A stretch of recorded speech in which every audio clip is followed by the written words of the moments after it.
选的时候还说过什么？除了说要好好来整顿一下，就是有关于政府里面的预算，以及呢在政府里面到底有没有浪费钱这件事情之外，还有就是拿我们好处的人现在要以眼还眼，他扣我们多少税，我们就要给他扣回去；他拿我们什么钱，我们就要给他拿回来。他说呢，这1天之内要签对等关税命令。现在呢，应该这个命令只要一下之后，哇，那就不得了了，不是只是对中的贸易战、关税战，而是对全球所有的人不分盟友、不差别、无差别打击。可是还是有些例外，因为怕伤到自己嘛。现在考虑4种产业有可能会先豁免，包括了汽车，包括了制药业。最主要原因是因为，当然啦，大陆现在新能源车厉害嘛，1月的时候增加了30%的出口。重点是什么？跟美国有关的是，我的电池70%都还是依赖中国。如果我的电动车还是得要靠它，我的电池还是得靠它的话，那我全面的课税对我来说没好处嘛。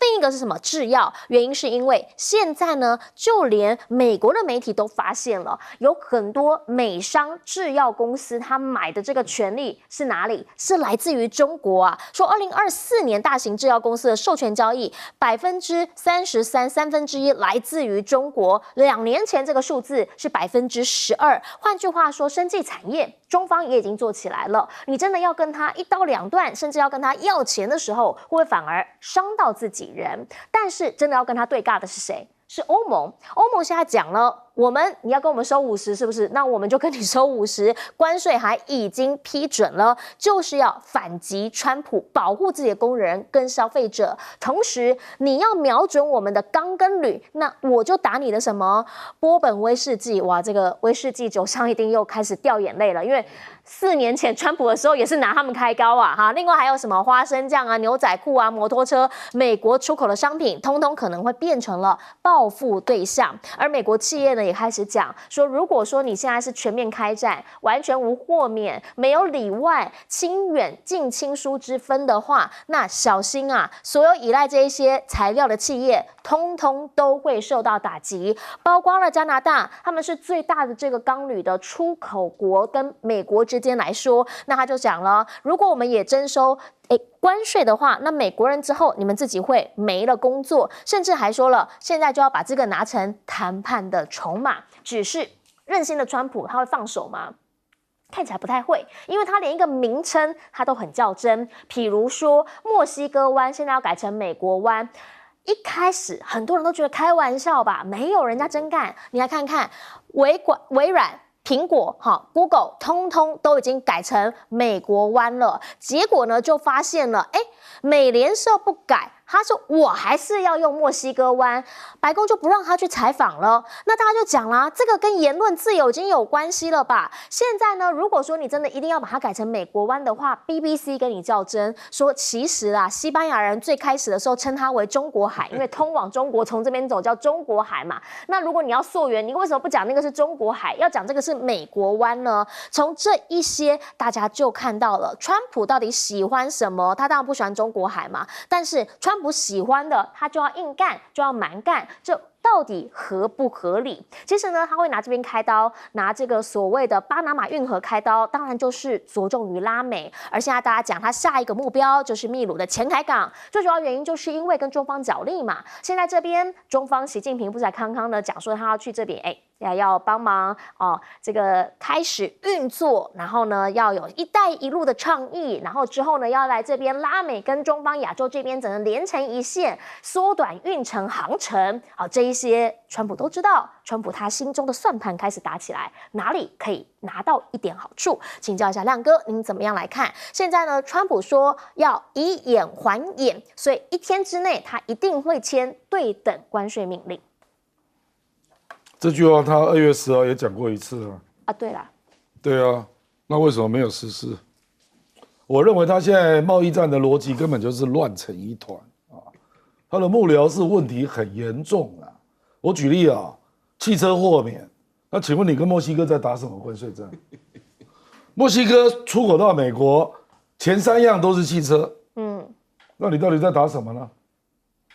那加拿大第2项就汽车，这个你事先都不知道，所以不知道你在干什么你对墨西哥是征25%现在突然之间要豁免汽车，你是在想比亚迪吗？我不相信，我不相信了，我不知道是什么原因哦。可能是美国的汽车工会跑去跟他讲。我后来去查，墨西哥出口到美国排名第1叫通用汽车，打到自己啦。排名第4叫史特兰提斯，排名第5叫做福特。所以前5名3个他们的。是啊，他现在突然发现要打到自己啦，哎呦，你怎么会事先不知道呢？所以我就觉得他的幕僚真的是问题很大啦。那为什么制药业要豁免？是不是担心中国不卖你抗生素啊？因为中国大陆确实也把一些东西列为未来可能反制的手段啊。中国大陆的抗生素在美国市场70%，你是不是也怕印度不卖你血清啊？就是都是印度制造的啊。所以我坦白说了，这种乱啊，还要烧一阵啊。对川普的措施啊，不要急啊，1个月是看不清楚的了变来变去了，变来变去了。可是你这样就捣乱了世界的逻辑嘛，所以就会导致你的盟友都把你当作不确定的对象。所以第一个产生的现象就是你的盟友都跑去跟中国打交道，因为至少那个是一个确定的对象。他贸易规则不会乱改嘛？你这个，我跟你讲，对等税了。我举个例子，比如说台湾，台湾现在在烦恼什么？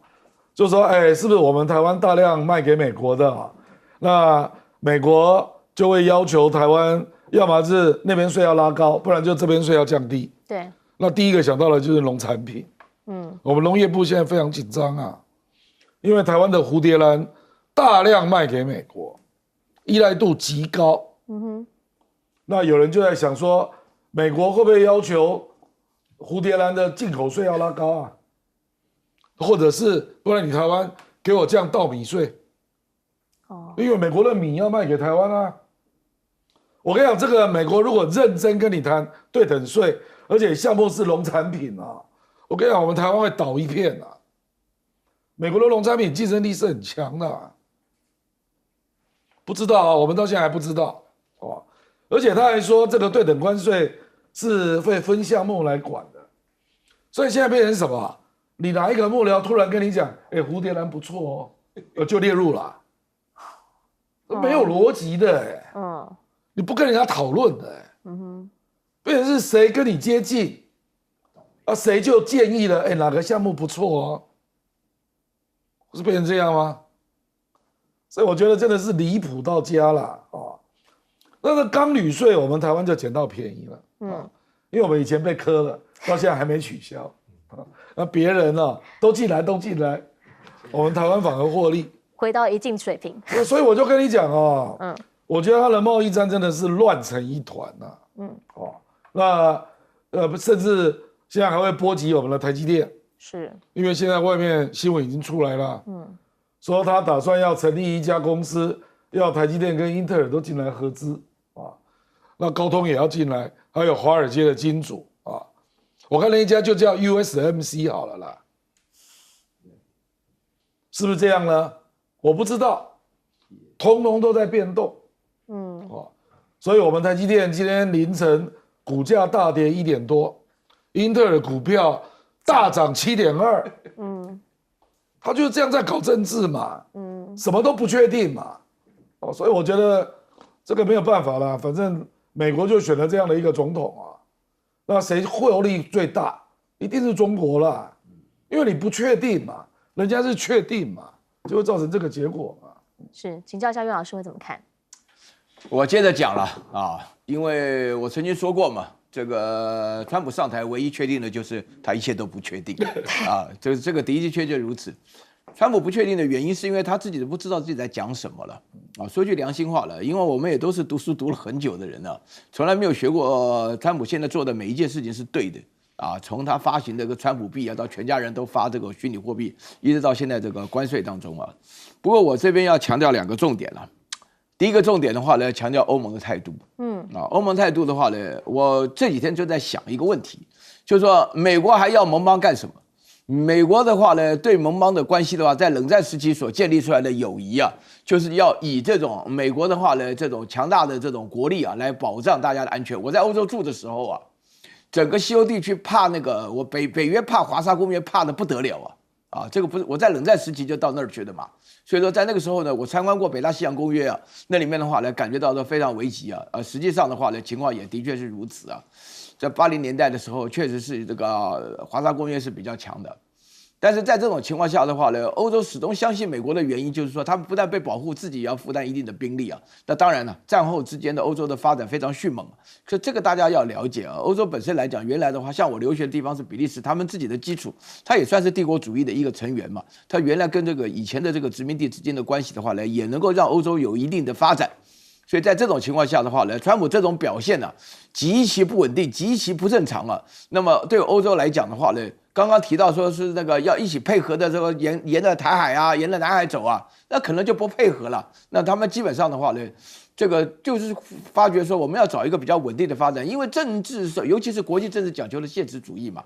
另外，我觉得很倒霉的是个加拿大，因为美国人都知道啊，加拿大人跟美国的关系非常好，他们语言、口音各方面都一样啊。现在的话，大家要了解啊，加拿大人本身来讲啊，就是说是他们自己原来就是比较属于赞成英国的，因为加拿大到现在理论上来讲还是英国的一部分，它是大英国协议一个部分的国家。那你现在看到这里面，连魁北克的这个省长叫冯斯瓦勒贡，魁北克本身闹独立闹了好几次啊。那现在的话呢，都站出来反对要变成美国的一州啊，那大家可以知道加拿大进入了一个同仇敌忾的心情啊。那在这种情况下来讲的话，我觉得这一段时间就是短短的从川普上台有不到1个月的时间 ，BBC 啊、德意志银行啊、澳洲的这种智库啊，他们都发表跟以前完全不一样的言论啊。他们发表的言论当中，尤其是 BBC， 请大家去看一下中国制造2025啊 ，Made in China 2025，它里面讲的非常清楚，就是承认 BBC 那个影片呢，我还没有看到他讲到军事科技啊，他都认为说已经大致上收官了，成功了80%啊。我的天哪，2025才过了2个月都不到啊，对不对？那这个还有接下来10几个月。大家要了解为什么整个媒体的话语权的风向完全转变了，就是因为川普本身他不稳定、不值得信赖，然后他这个砍那个，然后接下来要砍的很多单位啊，就大家不敢动的蛋糕，尤其是今天啊，很多人的私德、私领域都已经公布了，大家可以在媒体上看一看了，就会发觉说美国会乱了，真的会乱的，会大乱。请教一下大中老师会怎么看？对我还蛮同意了，就是川普的中心思想应该很清楚，就是美国不能让任何人占便宜，这是毋庸置疑。我管你是我的对手，我的伙伴刚刚讲到，就算加拿大，就算欧盟，就算北约都一样，那更不用说我的一般的一些伙伴们都是如此。但的确，因为上任到现在也不过就是不到1个月，他的很多的政策措施比如说关税就是你所仰赖的一个重要工具。但你实施的这个优先顺序跟逻辑会不会有相互抵消？有没有一个很明确的一个套路，或是一些你的一个很周延的一个这种考量在后面？或是一种成本效益判断。目前来说，老实说，真的看不清楚。唯一大家感受到的是，对比川普1.0，他这次动作很快啊，他几乎没有任何的铺陈的时间，不像他2017年1月20号就任之后。到他真正在2018年3月开始刚履税这个贸易大战、对中贸易这个战略，那也隔了15个月啊。但现在一下子一上任就开始要做，那就是要看他之前在整个这个从竞选这个团队变成他执政团队、国安团队，还有他的贸易团队有没有一个很缜密的，而且是一整套的东西。现在老实说不得而知，因为我们看他所讲的，包括像巴拿马，包括像是这个所谓的那个什么，格陵兰，但真的也有可能就是他的某一个亲信跟幕僚特别跟他讲这一点。他在某个时间点认为重要之后，我把它形塑成政策，那下面开始去做，这也是有可能。我觉得这没有办法排除。就是耳朵听到，马上嘴巴就大家觉得他说，对我们怎么可以这样被占便宜占这么久，然后形成他的政策，这种可能性，我觉得无法排除。你好像在讲白痴啊。但我不会觉得他是他还是有他的一个基本的核心概念，但是这要花时间啊。好，那还有就是在以关税战来看哈，我觉得虽然看起来是乱刀挥了一阵子，但是我一个感觉就是软土生绝。你如果让川普认为是软柿子，他就是继续啊。对，因为他等于是我没有任何的成本，我喊一喊你就退，而且做出新的承诺，就现状就可以被改变。那这对川普而言是何乐而不为？无本生意。其实从这个对加拿大动手哈，其实加拿大虽然当然现在也有钢铝税，在一开始要提出25%关税之前的时候，其实加拿大是有一套因应的策略的。它当然这个双方的实力大小还是有差距，但是加拿大也领出1550亿加拿大币的一个反制措施。川普1.0的时候也这样对过，对，当时的欧盟跟现在所讲的这几个反制的常见商品几乎一模一样，是，好，所以大家并不是没有准备，所以这个给我们做很多的一个借鉴跟参考。就是对于那个 "You are fire" 这个弱肉强食，然后丛林法则，谁能够活下来，这个可能就是川普他自己心里面他会有个定夺。但是呢，现在看到这个，川普可能会想说，那我们的好莱坞要加油啊，什么意思？本来以为呢，只有好莱坞的动画有办法做到这样，哪吒2现在说呢，已经打破了脑筋急转弯2，变成了全球首部进入全球票房榜的前20的亚洲电影。昨天看来25，现在说呢是前20。原因是因为上映16天，它的票房累计已经超过了97亿元。那今天呢说有望来突破100亿人民币大关。现在到澳洲这边呢，其实说也看得到哪吒2。雪梨首映，据说反应是蛮好的。好，你现在所画面看到的就是呢，当时在雪梨这边的，还有人看有没有自己打扮成哪吒2到现场来？那希望呢也能够一起来观赏这样子的一个动画片。那当地的演员呢是给他打了一个满分，好，甚至当地的主持人还讲说，真的是觉得太棒了，他要疯狂的刷片。至于呢，在海外的这个中国观众是什么？是说看到哭啊哈，甚至还有留学生组团，因为呢这个西欧没有，他跑到了希腊这一边来看。而现在哪吒2在对岸，因为他是从过年期间开始上院线片嘛，这一回也登上了元宵晚会舞台，来看看当时画面。炸藕盒，煎炒烹着没说完呢。哪吒，走！不是，你什么意思？怎么哪吒打人呢？我跟你讲，他不打你，他打谁呀？他就是莲藕做的呀，而且旁边坐了一个兄弟熬饼，你还在这熬汤。他不打你，他给我打成藕粉，把他打成藕粉。散了，消旗啊！这俩太可爱了。好，这一些呢，其实就是表示对岸确实这个熊昂的狗是一啦，而且呢，它还生产了盲盒周边商品呢，不是只有盲盒而已，还包括卖爆米花的那些玩具啊、公仔啊、那些爆米花桶啊等等等。每天呢说预估公仔可以生产40万个，盲盒呢价格有暴涨了500%，就是5倍多，一套买下来呢说要552块钱人民币，甚至呢还必须要延迟到货。这一些基本上就是它带动了一些内需，还有周边的产品。美国媒体看到这一波就讲了，他们认为里面的技术表示中国可能不再需要好莱坞，而另一个部分来看，则是说呢，现在它斩获了12亿美元，甚至呢要将近100亿人民币大关的票房之外，其实也是美中之间的一个对尬啦。在科技战跟贸易战，现在呢在影视产业，从去年的黑悟空到现在的哪吒2，大家开始会认为文化输出现在有一点势力消长。而另一个部分呢，则是在 DeepSeek 过年期间一传出之后，大家就在讲它会即将升级，或者是呢它有没有机会跟苹果 AI 来合作。后来发现不是便宜或怎么的问题啦，反正苹果现在选的是阿里牵手成功啦，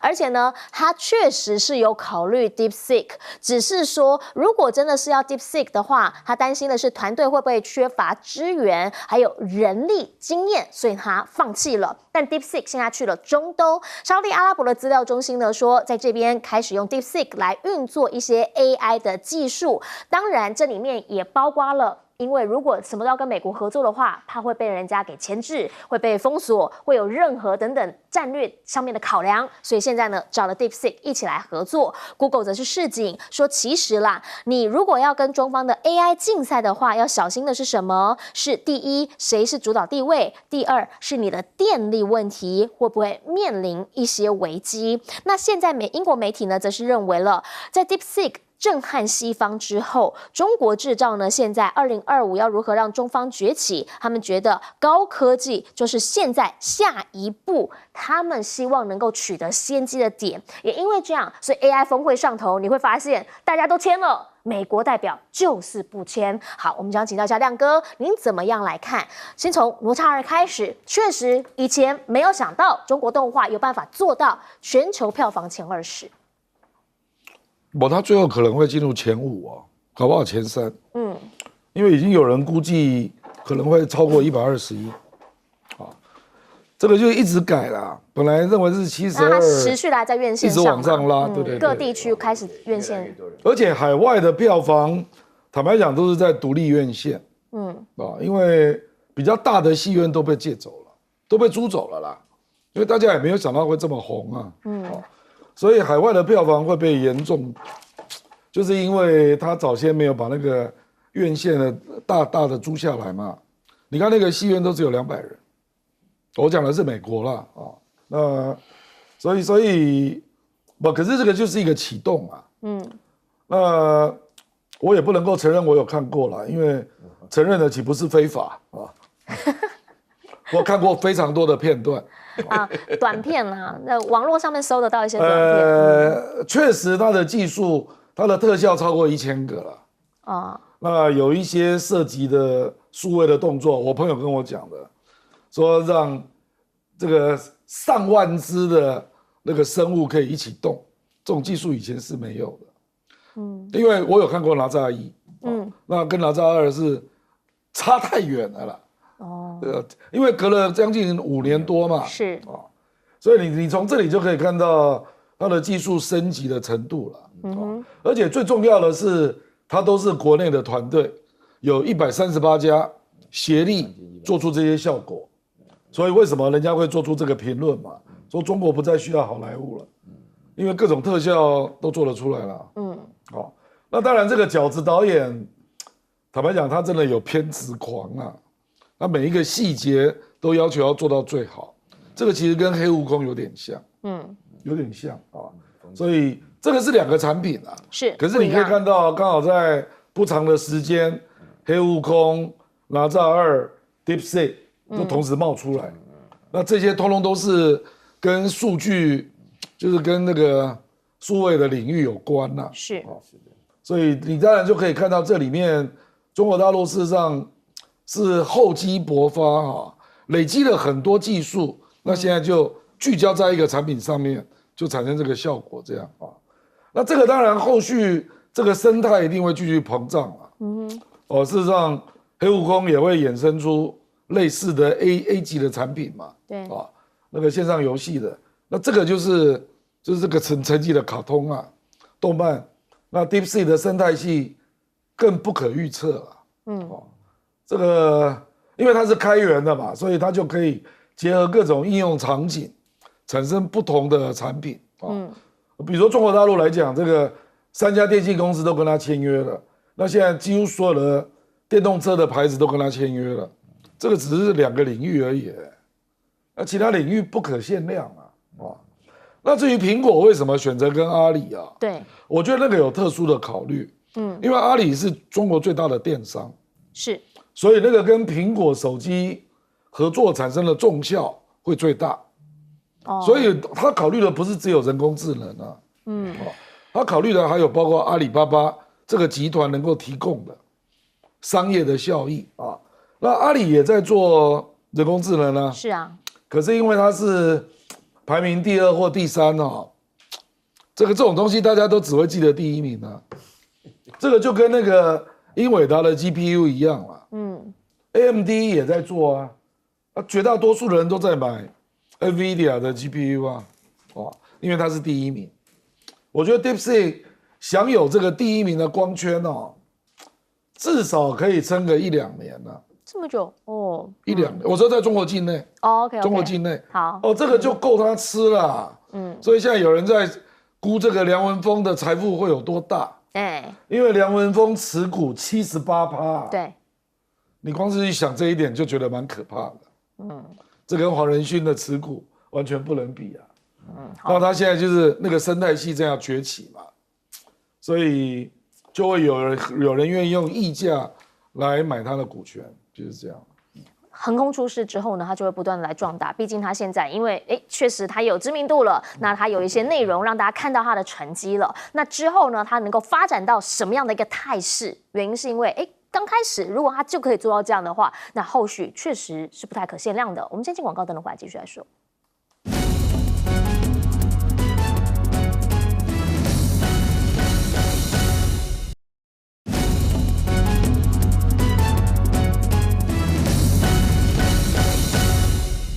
好，我们刚刚讲到了从哪吒2，然后到 DeepSeek， 其实这个过年发生了很多事情，请教岳老师怎么看？这个过年期间呢，国外我们中国人过年很高兴了，国外受到 DeepSeek 的大震撼了。那我们讲过很多次了。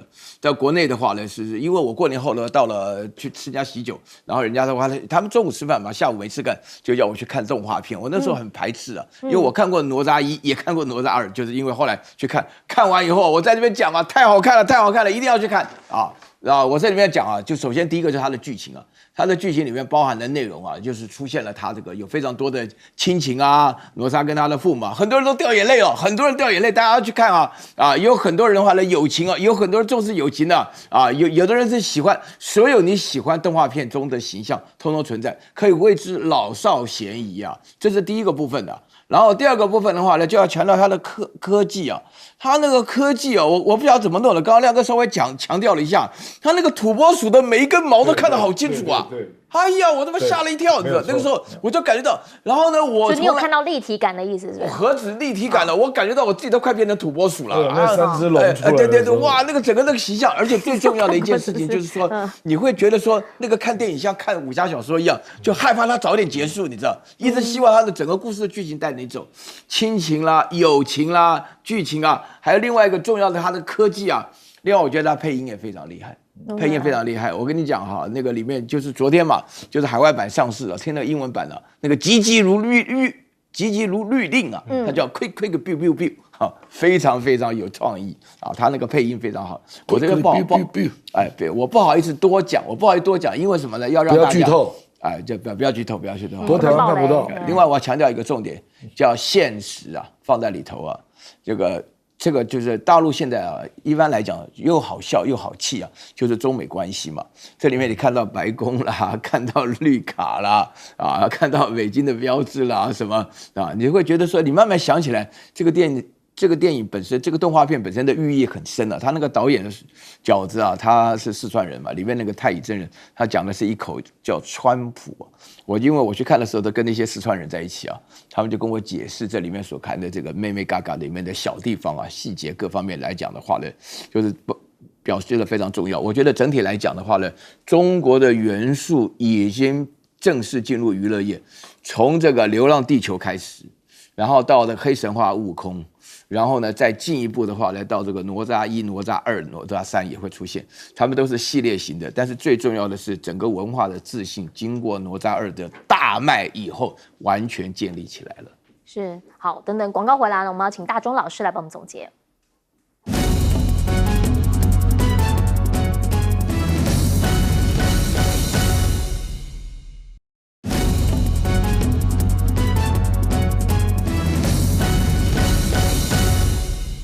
节目最后，请大钟老师帮我们总结。对，因为刚才提到很多，我觉得不管是哪吒或是黑悟空哈，我觉得这就是软实力了。因为要结合科技，还其实要有文化底蕴，一些历史的故事，然后做出来的东西要有娱乐效果。还要能够跨越不同的语言文明，那就是成功。因为过去我们都会说这西方是船坚炮利，因为这个是很很深植人心了，跨越不同的国家。那现在中国大陆已经做出这一步。那回到刚刚一开始，就是不管是 DeepSeek 啊，或是 AI， 我觉得美国是紧张的。我们看看前几天这个在巴黎开的 AI 行动大会，副总统潘斯的讲话，其实很有趣啊。再回顾他怎么讲，他说我们要捍卫美国的利益了。就是说这地方 AI 美国是一枝独秀的，他自认为是有领先地位，所以我们绝对不会被任何的一些什么规范。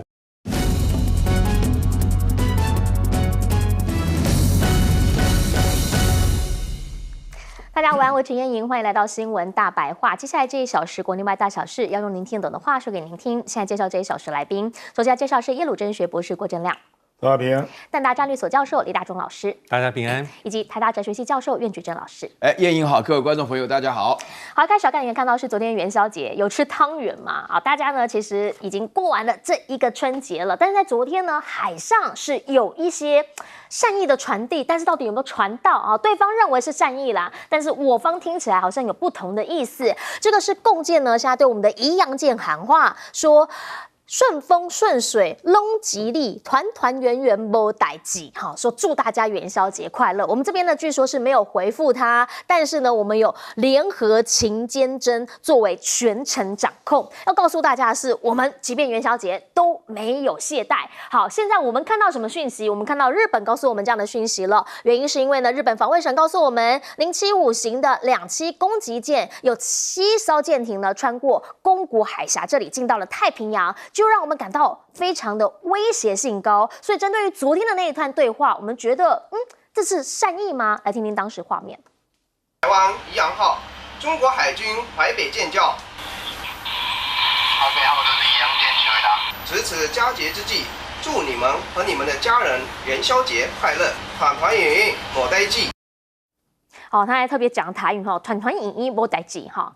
一听就是非台湾人好来再来哈。但是呢，其实我们必须要讲的是，线下两岸之间，其实呢可能会掺入更多的国际间的因素。原因是因为现在除了日本来告诉我们这样的一个讯息之外，美日峰会之后呢，其实对岸也非常重视这样的一些讯息，特别是他们还官宣了台湾东岸纳入巡航势力范围。换句话说，当时日本防卫省告诉我们的这个消息，其实过去走这个路径，走宫古海峡这一边进到了太平洋，以前走过好多次，但没有官宣过，现在是首度官宣。所以呢，他们想要告诉大家，就是现在如果说美日有不同的动作，那我们这边会用不同的方式来应对。而且现在美国总统变川普了，变川普之后呢，第一次2艘的美国驱逐舰以及海军勘测船第一次通过台湾海峡。那几个比较不同的看点啊，包括了这个呢是川普上任之后第一次通过，再来是什么？以前都是当天进出，现在呢持续3天，为什么要接力巡航？他们觉得这个呢很奇怪。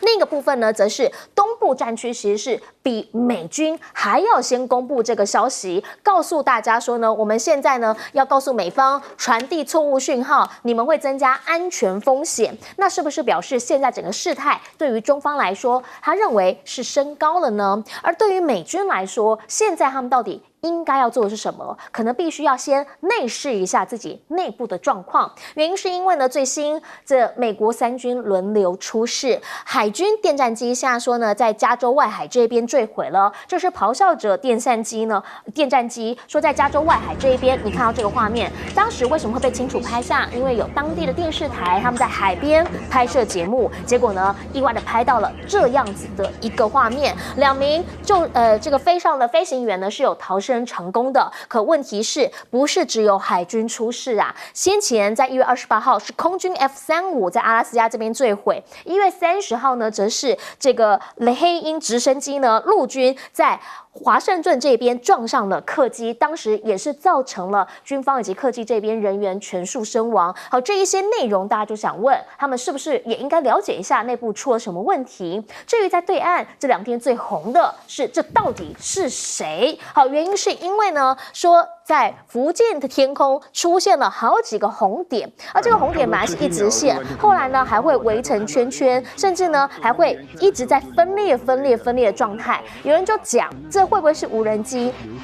但问题是，很多的专家说这不太像无人机，那这到底是什么东西呢？有人推测是 UFO， 但也有人在讲，会不会是战机呀？最主要原因是因为在去年底之后，发现了中方有好多的6战机出来。那目前呢，在西方的智库也开始在讨论了，包括了澳洲智库就特别讲了，说呢歼36是一个大型飞机啊，而且呢凸显的是解放军在很多的项目上面进步是很神速的。对方的解放军呢，现在歼20隐形战机已经成功的部署数位北京了。以前在北京这一边是歼11B 战机，现在如果全部换成了歼20，就等于是它通通换成了5代机，那也是一种进步。原因是你看看，印度现在说它也要出5代机，可是它的时间点可能是在2040年，而现在呢是2024年，陆方就已经出了6代机，所以呢两相比较，大家就在问2040年会不会中方已经7代机都已经试飞了呢？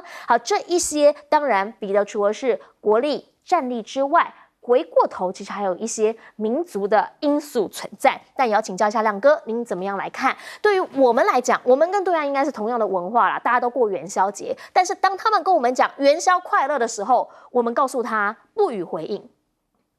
不，这可能国防部的要求啦，哦，不然你们聊天起来像话吗？对不对？这个，我觉得这个大陆不管是海巡啊或军方啦，逐渐扩大对台湾海域的巡航，这完全可以理解啦。因为它不管吨位啦或者各种设备，然后科技的程度都超过你啊，所以这个是早晚会出现的一个局面啊。那至于美国2舰穿越台海啊，其实它是我们知道这个所谓的无害通过是要迅速通过，对，不做停留。那他故意开得很慢，所以就是在表达我就是不爽，我故意的，故意的啊。因为大陆最近有穿越菲律宾附近的海域，也是开得很慢，所以我认为这个就是一个报复性的措施，是故意的。那中国大陆当然也读懂，所以就故意先发制人发表声明，也是在警告对方啊。所以坦白讲，这个就是这个叫互相这个刀光剑影在秀肌肉了。就是你先在菲律宾的海域做这种动作，那我也要不甘示弱，我也要到你在乎的海域。那经过的时间超过2天呢？对，这个100%是故意的啦。因为你如果真的无害通过，你可以很快过去啊。你就是不要所以这个当然也意味着双方还是互不相让啊。不示弱了那美军狂出事啊，这个我坦白讲，我当然不好把它解释成国运啊。可是就是说，川普目前在敲打美国的联邦系统，敲打各种单位，那是不是引起内部的这个上班的心情浮动啊？那减少了就过去的这种比较协调的，因为这个如果牵涉到我们说这个航管的部分，这个当然就牵涉到你上班的心情啊。那大家是不是有这么紧密的在上班啊？比如说我举例啊，川普最近刚公布了一个所谓的买断联邦公务员。是啊。那开出的名单是200万人呢。那他说你如果早一点退休，我发给你8个月的这个资遣费。那目前响应的是6.5万人。但后来也传出好像钱有一点不会到位。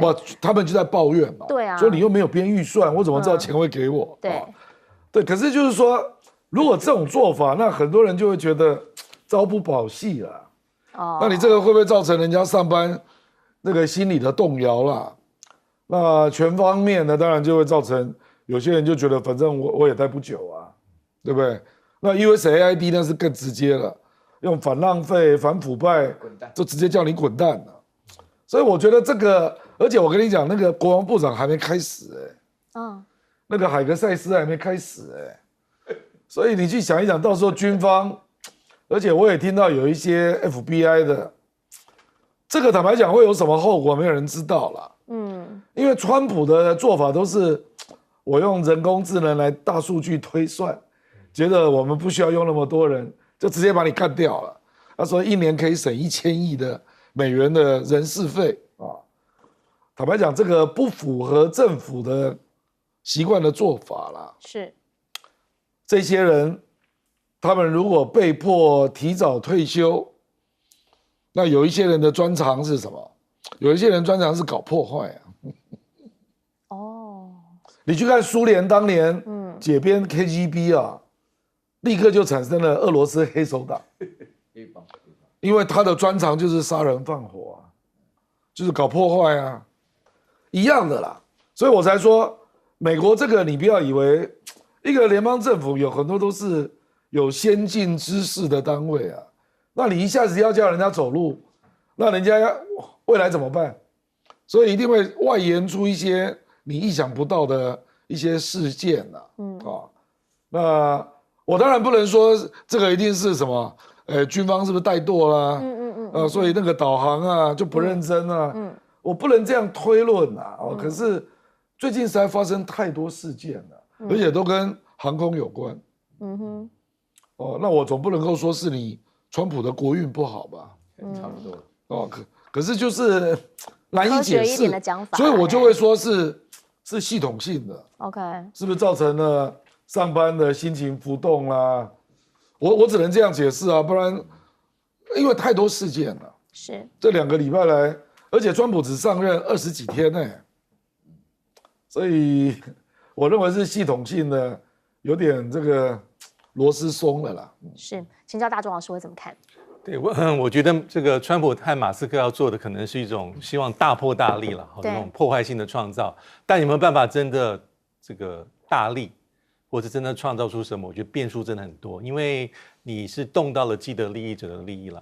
大破比较容易，大破容易，要把它建立一个新的秩序，其实真的非常非常难啊，就要看马斯克这一步能走多久。那这个美国国际开发署当然是第一个矛头，那接下来是教育部，还会点到国防部。那国防部就是比前面这2个要硬很多，因为它的规模大、机构多、预算多、牵涉利益更多，所以这个就是比较不容易去跨越。可是他为什么会忽然之间穿越台海呢？还开了快3天。对，这个是比较特别，当然是因为而且我预期这样的状况不会停止，因为这个台海自由穿越台海的状况其实早就有之，但是从哪时候开始比较敲锣打鼓？严格来说，应该是奥巴马任内的第2任期，当时也包括南海自由航行，包括台海。那以次数来说我先讲个次数，让大家比较一下，看有没有很明显差别。我认为是有限的。奥巴马第1任期6次、4次、9次、10次，4年；第2任期11次、5次、11次、12次。第2任期大概比第1任期多一些些。那川普很特别，川普是2017年上任，17、18年台海自由航行是5次跟3次，低的。但随着美中关系变得比较糟糕，这个任内最后两年9次跟13次是相对非常非常密集。那拜登这4年怎么说呢？拜登这4年其实他很快他是2021年1月20号就任，他的台海自由航行的任内第一次是出现在2月5号跟2月31号，2月份2次。我印象中，在拜登4年任内，平均在1个月到1.5次会有美舰穿越海1次。而且拜登的做法，这要看川普会不会持续。拜登还有一个比较特别的做法，他的这个样态很多元，有时候是美舰搭配这个美国海上防卫队的船有过。那他还很喜欢吆喝美国的盟友跟伙伴，你不只是我来你们一起来。所以看他任内，比如说去年德国很罕见。9月份派出2艘这个巡防舰，更罕见的是日本海上自卫队再搭配澳洲的这个军舰，再包括纽西兰的这个后勤补给舰一起来过1次。